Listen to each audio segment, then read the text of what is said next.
water. No, cup of tea, yes, fine. Ignore me. Right. Good evening, ladies and gentlemen, and welcome. Before we start the meeting, please note this is being recorded by the Town Council and where possible live streamed on YouTube. Please note that the recording device is sensitive and the live stream may be recorded by a third party, so do not say anything you do not want recorded. If necessary, I will direct all recording in the room and the live stream will be stopped. But generally, I want to avoid doing that, so we will normally record everything except any item taken in recording session. Members of the public may also make their own recording, but must follow our rules for doing so, including stopping recording when requested. Whilst we do not accept anonymous speaking at the public forum, members of the public who wish to speak but do not want their name published must please indicate this before saying their piece. Thank you very much. And before we go into the agenda, can I welcome Quinn Cox, and who I believe will be on the Town Council benches. Yeah. Well done. On the agenda, item 1, to note that this meeting is taking place during a pre-election period and that the Council will be abiding by the Code of Recommended Practice, which is under Section 6 of the Local Government Act 1986. Members are requested to respect the Council's position and not give reports, make comments or statements which could be politically sensitive whilst in Council meetings. Item number 2, apologies for absence. We have apologies from the Councillor Stinchcombe and Councillor Roach. Thank you. Item number 3 on the agenda, declarations of interest and requests for dispensations. For members to declare any interest they may have on items on the agenda and agree any dispensations to stay. A, disposable pecuniary interest, B, other registrable interest, or C, non-registrable interests. None? Thank you. Item 4, minutes of the previous meetings of the Town Council held Tuesday the 28th of March 2023 to confirm that these are a correct record.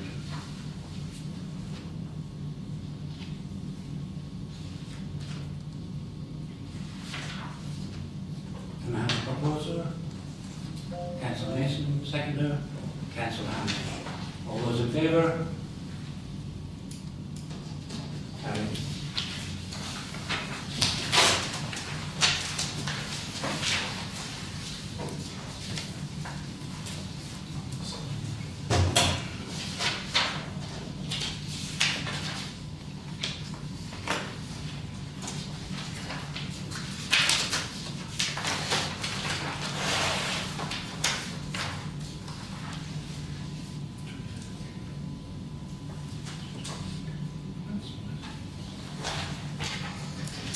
Item number 5 on the agenda, to note progress of actions arising from the minutes not covered by this agenda. I think there are any that we run through.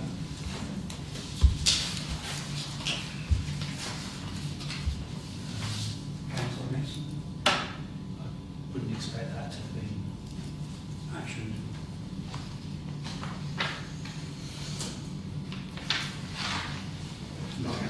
Okay, thank you.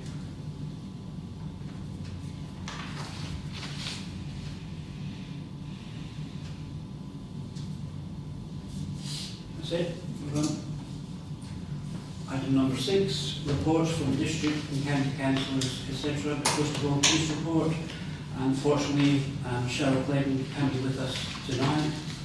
Presumably you'll be asking for next month.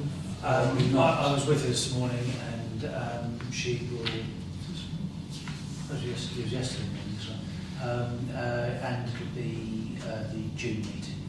Okay. We've already had a county council report from Councillor Mason. Do you want to add anything to that? If you don't mind, there's just a couple of salient points I'd like to try and go through, because I know how many residents and members here are frustrated with the delivery drop-off bay situation outside the cinema. And I've been speaking to my local highways officer, and this is being dealt with, but a new TRO, which is what is having to be done, can take between 12 and 18 months, and it's very frustrating, and it's going to take longer than we would all want. I will keep pushing as best as I can, there's no quick fix, which is frustrating. Persimmon Estate, I'll just briefly touch upon. Having a bit of a walk around there, just in terms of the developers, I think we all need to be aware that the amount of weeds and lack of care of maintenance and dead trees, I find particularly frustrating, and again it's quite upsetting to overflow residents. The biodigester, there's no formal application yet, so we're still waiting on that to come through. But the good news is the relief road, the gas mains and water mains have now been covered, and they've started putting subsoil down, which is great. There are a couple of things that I wanted to add on that I've been chasing up. One is Queen Square. I think it was Councillor Stinchcombe, who's not here tonight, asked about the big patch that was at the beginning of Queen Square. Anglian Water had a 60-day work notice on it, and that was in January. That's now expired. It's really ugly, and it's beginning to fail already, so that is being chased. Do you mean Queen Street? Queen Street, what did I say? No, I meant Queen Street, at the junction of Swan Lane and the High Street. Sorry. The missing signs, I've had some progress on. The signs have been lost. There's been a number of depots where those signs could have been taken to, and they've searched for them. And I've been told that they're going to start to action something next week.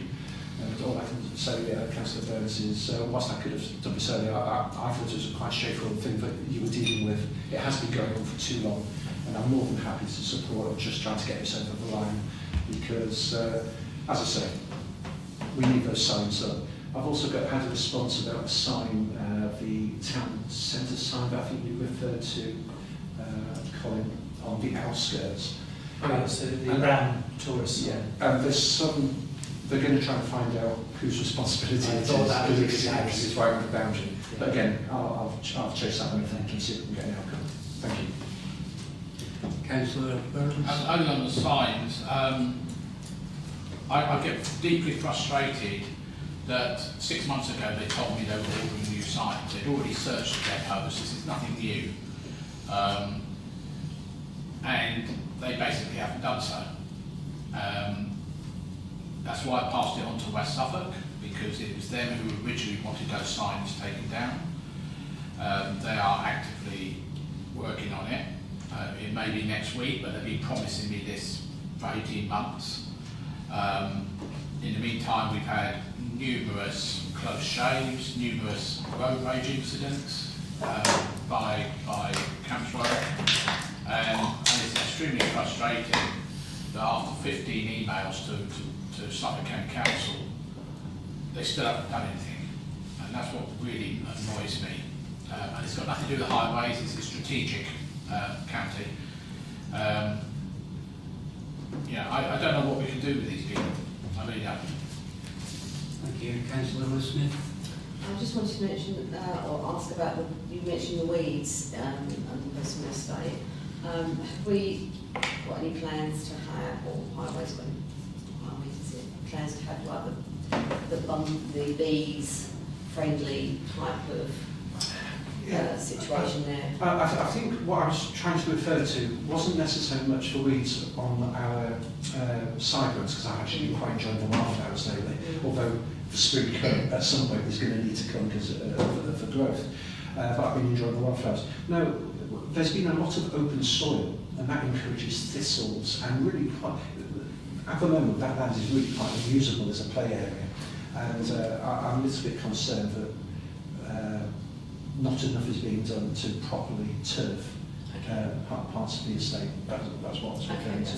As regards mechanical clearing, that's going to be a really interesting challenge for us, so that hopefully we'll get more information, because now we're committed as a town council and a district and a county council not to use glyphosate.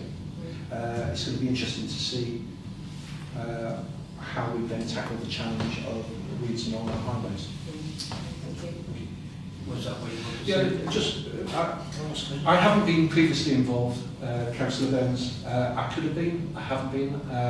I am now, and I will endeavour, and if I can make any difference to try and speed it along, I'll certainly try and do that for you. Yeah, it's not that, it's just the other end of the equation. It's not here locally that's the problem, it's the other end of the equation. I'm talking about Suffolk County Council, basically just not doing their job. You know, and it's been scandalous. I will try and chase up and get this job done. Well, it's not as if I haven't reported it here either, you know, that's the other thing. Councillor Ferdinand? I find it quite hard to believe that no injury someone's been missing for so long, and it's so dangerous, it's unbelievable. I work with this every weekend, and they say nothing about it. It must be a health and safety issue, because cars are coming down there all the while now. It's very, very dangerous, very dangerous. That's to be a priority, isn't it, really? Well, let's hope it will be resolved 2.5 years later, or whatever the timescale is. Okay, we've had your district councillor's report as well, Councillor Mason. Yeah, it was a long report. And we've had Councillor Burns' report. Anything to Can add? I just add something that came up today? I had a chat with the guy across the road from Great Willsey, from the Red Road development. Just a little bit of an update. Apparently the power lines that were approved to be put underground will be starting on the 6th of June. They are finishing off some houses that they have to provide by the end of June, but their sales are poor, particularly on the southern section, that they're not doing what they said they were going to do last time, which was to continue building everything. They're only building to demand now. Makes more sense personally, I think that's, so that'd be interesting. But some of those ones in June will be affordable. There's apparently they didn't know the name of the housing association, but it's not a local one. So I said just be careful about making sure we don't replicate what we had on phase 1 of the Persimmon site, where we had people just dumped here with no support from the housing association. I asked about the traffic lights at the end of Chalkstone Way. Apparently that's all gone very quiet now because of the fact that Redrow are not building the houses now. They've got no pressure to put the traffic lights in, but I said that was very important. As an aside, I was talking to County Highways person, is the damage that's been done to the road outside the leisure centre has affected the sensor hoops underneath the road, such that the traffic lights themselves have gone out of sync, and they're defaulted apparently to just timed things. So if you're coming from Sturmer Arches, they stay green for 26 seconds and then stay red for a minute to allow the other people to get across. That is why there's so many queues there. They said, but that road is not going to be done until the autumn, September earliest. So we've got to live with that for the time being, unfortunately. Thank you. Councillor Dale Smith. Yeah, just give a brief verbal report. I guess the two main things is as usual, it's a development control committee which I sit on. As you would be aware, the New Croft application went through, I think it was unanimous in the end. Still concerns around the parking as we know. And the other one was the obviously the withdrawal of the Euro API objection, which the town council decided to overturn their decision to be a support. So I felt that it wasn't right for me to carry on with my objection to it, so I withdrew my objection and accordingly. So that's been taken off the agenda, and that for tomorrow's meeting, and will be decided by delegation, probably the officers. Which means tomorrow's meeting will be one item, I think, is about an ambulance hub in Bury St Edmunds, which segues nicely, really. But rather stressing incident, really, which we were made aware of a resident in Haverhill whose 5-week-old grandchild wasn't able to, or didn't get an ambulance sent out, so basically. So I was struggling. Can I let Liz explain exactly what happened there? She knows more about it. Yes, I think they're going to contact Councillor Marks as well. So it was a case of the baby they FaceTimed the operator on the call in 111, and they decided that ambulance needed to come out because the baby had suspected sepsis, and they waited for an ambulance for 3 hours, and then rang back, and they were told there was no service available. So basically they had to get themselves to the hospital, or the baby themselves to the hospital. So the resident sort of sent emails to some of us counsellors to say, you know, what is no service, what does that mean? And, you know, if you can't get something out, you know, an ambulance out for a 5-week-old baby with suspected sepsis, you know, what can you do? So that was quite obviously distressing for the family. And I've directed them to make the formal complaints, as they should do, which I'm sure other councils have done. And I said that, you know, we would raise it at the council where we can to make sure that it stays on the agenda, basically, going forward. I'll be happy discussing the ambulance situation. Yeah, I think as when the new administration comes in, I really do think that's something we've got to keep pushing, because it's just not acceptable. Ironic when they have the ambulance, inside the ambulance is sepsis is a killer, and they can't even send an ambulance out. So so that's pretty much it, really. I think. Thank you. Thanks for that, Anthony. No doubt it will be discussed. Before we go on to the next speaker, I passed by the Newcroft on Saturday, and there was 26 cars parked on the grass verge.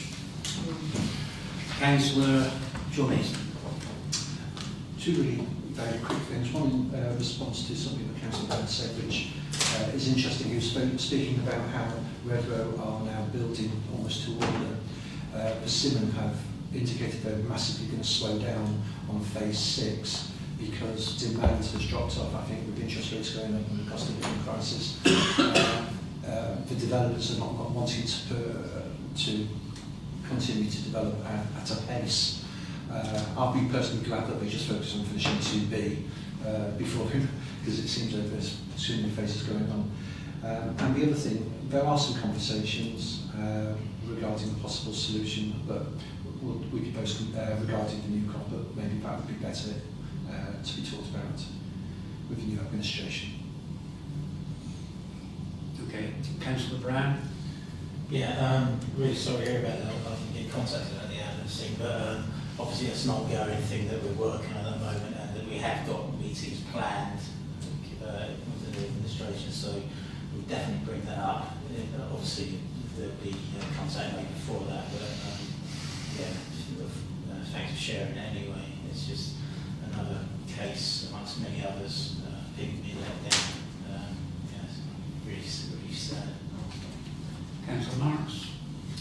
Yes, as everyone in this room knows, our scrutiny is scrutinising health has been my role for the last 8 years. That will continue, you don't know, but we did robustly look at the ambulance service last month, and my report is on overall scrutiny for West Suffolk, which is very honest and transparent, as I hope Tony will agree. Yeah. It has no political side, it's just facts.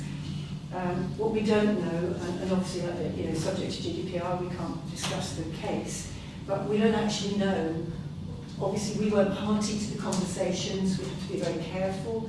We don't know whether 111 asked Guy to bring the ambulance or whether they did it, and I have asked that question. I'm waiting to hear back from ambulance control as to whether they actually did have a call at that time.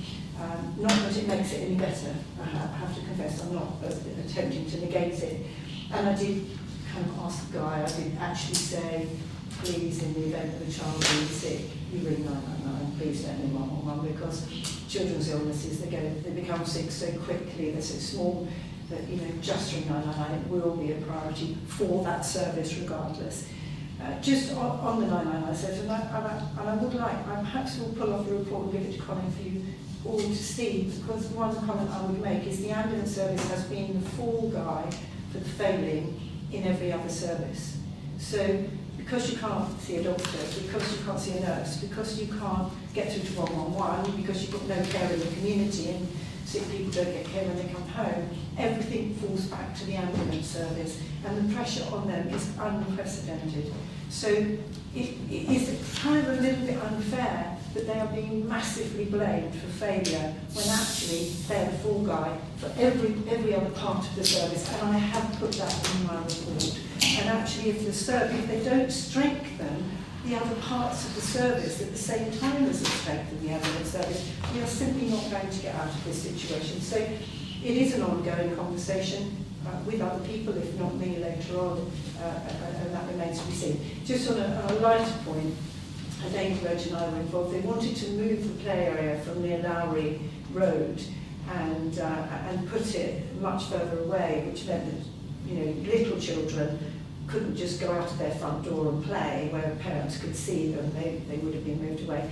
And we asked for a consultation to be done with the residents. They absolutely didn't want it being moved, and that area is going to be completely updated and remain in situ. So I think that's really good news that public consultations do work, and we should listen to residents. So I'm glad that Damien did that, and he did listen, and they are going to update it later this year. So I'm grateful for that. So thank you. That's all I have to say, really. Thanks. Thank you, Councillor Miss. Councillor Hanlon. Thank you, Chair. Yeah, just a note on what you said about the new craft 26 cars on the grass verge. Councillor Roach, and I will email him after the meeting, said that he was going to get some locality budget to put some posts in there to stop that happening. I'll email Councillor Roach after this meeting and ask him what's happening. Thank you.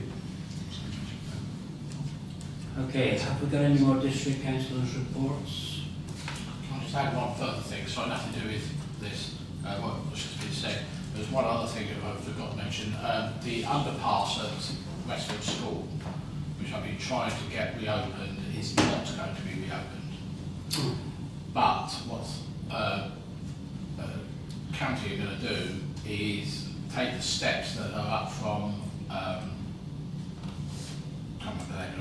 the place, which are far too steep to get anybody up. They're going to make it a lot smoother and also put a ramp in there as well.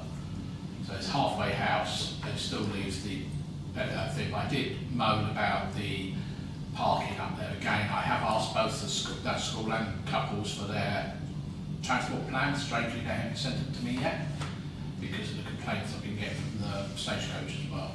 So they're actually going to fill that underpass in then? Apparently it doesn't meet modern standards, drainage and size. Because it hasn't been maintained for years.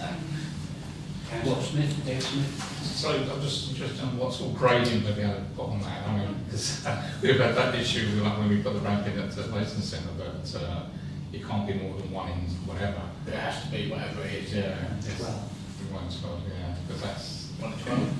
but that's like for short lengths, really. Yeah. You'd need quite a few rest. But at the moment it's like this. yeah.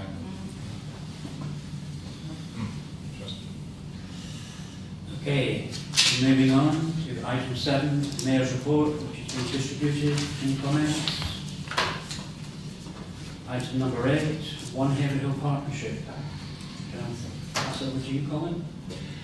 So the minutes of the board meeting are with some of the speakers, just getting them to sense check their particular contributions. Obviously, it's important we don't misrepresent what they said, so I apologise that they're not out. But I thought the board meeting was fairly constructive. On the 30th of March seemed to go well, and we just see some of the task groups beginning to restart, which is good as well. And then many of the councillors who were present at the board want to say anything. Councillor. Only I have spoken to Colin, and we need to, somebody needs to sit down with us and update the website. Yeah. We don't want to mention that. Councillor Dave Smith. I did volunteer myself for this new group that I wanted to start. Intergenerational. Yeah, and so there's nothing happening on that yet. So it was, No, it was Easter holidays, it was away. right, okay. Councillor Elizabeth. Are we going to, at the, is it the annual meeting, or the first meeting we have after the elections when we decide on the committees, we also look at the task groups for one thing that we will not be able to do in the past? I guess we know the existing task groups are on Haverhill, so yes, the annual meeting will cover that. Obviously, until we know the outcomes Sorry, of it is in the annual meeting or the town meeting, the one on the 9th of March. yeah, meeting with the council. Okay. Yeah. So that will assign people to committees if you've all made the decisions by then, if you're the ones still around the table. Then yes, it'll be external representatives. Because we've got district council at the same time, obviously in order to allow equal representation from the political parties, which isn't required, it's just that that's kind of what we've done, and everyone's happy with that. It's required the cooperation of the county council and the district council in who they nominate in order to help us balance representation, because no majority diplomatic members. And the other juxtaposition, of course, is whoever becomes mayor has an ex officio place on, and therefore that kind of party political balance also needs to be taken into account. So we'll start doing some diagrams on Saturday morning, I should think. Okay, thank you. Councillor Hanlon? Yeah, Chair, can I ask, I've got induction meeting for... On the 9th. Is it on the 9th? Yeah. Right, because I've also got here, it might be my diary, that's West Suffolk induction meeting, or I've also got induction meeting on the 10th. Does anyone know if West Suffolk? West Suffolk one on the 10th is at 10 a.m. Oh, right, okay. And the one on the 9th, I think, is also in the morning. Oh, so they've got two. Can to be corrected. All right, okay. That's a district one. Yeah, that's what I've got two. Thank you, Chair. Thanks for that. Okay, moving on to item 9 on the agenda, adoption of committee reports. First of all, the Energy and Sustainability Working Party to move the adoption of the minutes of the Energy and Sustainability Working Party meeting held on the 3rd of April 2023 and the recommendations contained therein. Do you want to go through the minutes? Councillor Brown, is that a proposal? And Councillor Burns, second. All those in favour? Sorry, can I see that again? Can I see that again? 1, 2, 3. I don't sit on it, so. Yeah, but Carried. With any actions arising from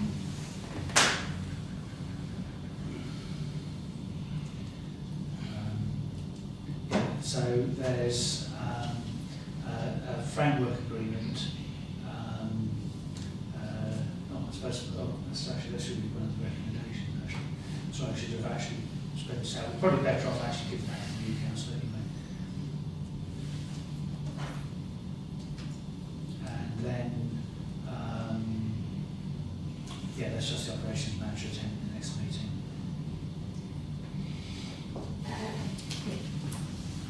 Councillor Dave Smith first.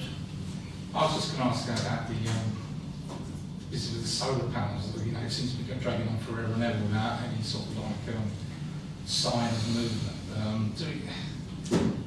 He always sees when these reports come out, it's nothing's happening. Oh, we've got to ask somebody else about this. We've got to ask somebody about this. So where are we with that? This is why there's an action point for Gary to be at the next meeting, so he can actually fill in properly on that. But basically, it's a matter of deciding what's the best solution. So obviously the Leyson Centre roof there, come up with a solution. There is the issue that people access that roof, and we need to make sure that everything can't be smashed up. We've been looking at what we could possibly do here and investigating. Obviously, you can't have solar panels on the roof because it's a listed building. Solar tiles are a possibility aesthetically, but technically they won't generate enough power because of the orientation of the building. So I think we can say now that the only solar panels that would be on this building would be on the new extension plan for the back.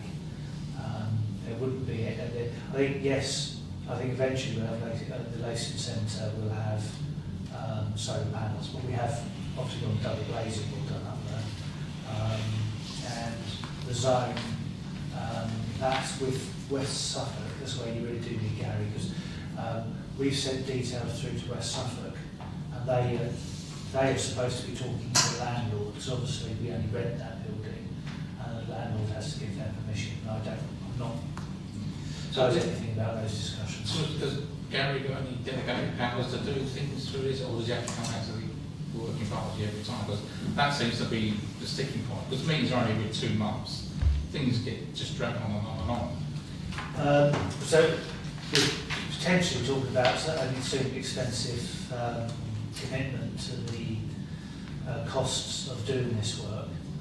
So until we know exactly what we're looking at, you wouldn't be in a position to delegate authority to an officer. And it wouldn't necessarily be desirable if it turned out to be an extremely large investment on behalf of the council. Then you'd want a recorded vote. Some of us want a recorded vote, but a vote recorded somewhere that said the council approved that level of expenditure. Thanks. Councillor Miller-Jones. This is just a question for you, Colin, regarding the WEED framework agreement. Yeah. I understand that we do support a lot of councils. I'm wondering whether it's wise to wait until all the other councils are probably going to be wanting to sign agreements. We've already missed so many rounds of Salix funding. I'm just wondering if this could be something we discuss now rather than pushing it back. Well, there isn't a round of Salix funding. This is simply about the signing the framework agreement. Yeah, I so know. there'll be a certain amount of work done But on this. once we've done that, then we'll be ready for the Yes. future rounds of Salix. Yeah. And I just mean, I think there's a danger that if we wait until May, it's going to take a lot longer for us to actually get that process to a point where we are ready. I guess it would take a month, but I have to answer that there's no Salix rounds on the horizon at the moment, to be perfectly honest. Okay. I think unfortunately, we've got months and months and months, and in any case, there's months and months and months of work to do as well. So Okay. I appreciate it, but no, I don't think it's going to be that crucial. You can tell me I told you so. Okay, so that was proposed, seconded, and I think we were all in favour, majority. Moving on to 9B, Planning Working Party, to move the adoption of the minutes of the Planning Working Party meetings held on the 4th of April and the 18th of April, and the recommendations contained therein.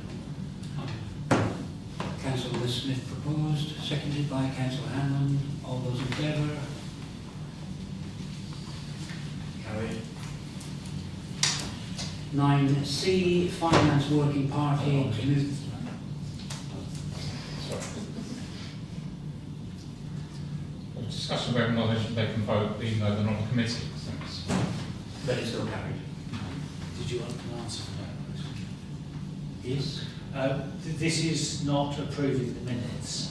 This is adopting. So this is the council adopting. So it doesn't matter that you're not on any of the committees. It's simply the council adopting the minutes. Yeah. I thought all councils should do that for the last 4 years. 9C, Finance Working Party, yes, in the very last meeting Finance Working Party, 9C, to move the adoption of the minutes of the Finance Working Party meeting held on the 24th of April and the recommendations contained therein. You had these today from memory. Councillor Burns proposing. I propose we adopt them. And Councillor Smith seconding. All those who wish to... Everyone. Thank you. Item agenda number 10, financial matters, to authorise the payment list, which totals £145,399.47. Do I have a proposer? Councillor Lucarini, seconded by Councillor Burns. All those in favour? Carried. Item number 11, to receive any urgent correspondence received after the agenda was published. None. Item number 12, actions to be taken under delegated powers. None. Item number 13, the date of the next meeting. To know that this is the last meeting of the Bill Council formed in 2019. and to thank all elected members for their service to the town. 13B, the next meeting is the induction meeting for the new council elected on the 4th of May, which will take place on Tuesday the 9th of May. This is a closed session to allow councillors to sign any necessary paperwork, consider informal nominations for mayor and deputy mayor, I guess, discuss committee allocations, and for newly elected councillors to meet the management team. 13C, the next full town council meeting is the annual meeting of the town council on Monday the 15th of May, where the new mayor will be elected and will be held immediately following the annual town meeting. Councillor Marks. Can I just ask what time these are, please? Which ones? 7 o'clock. They're still 7 o'clock. Yeah. Any other questions? Item number 16, closure of the meeting. It is closed at 19:36. Thank you all.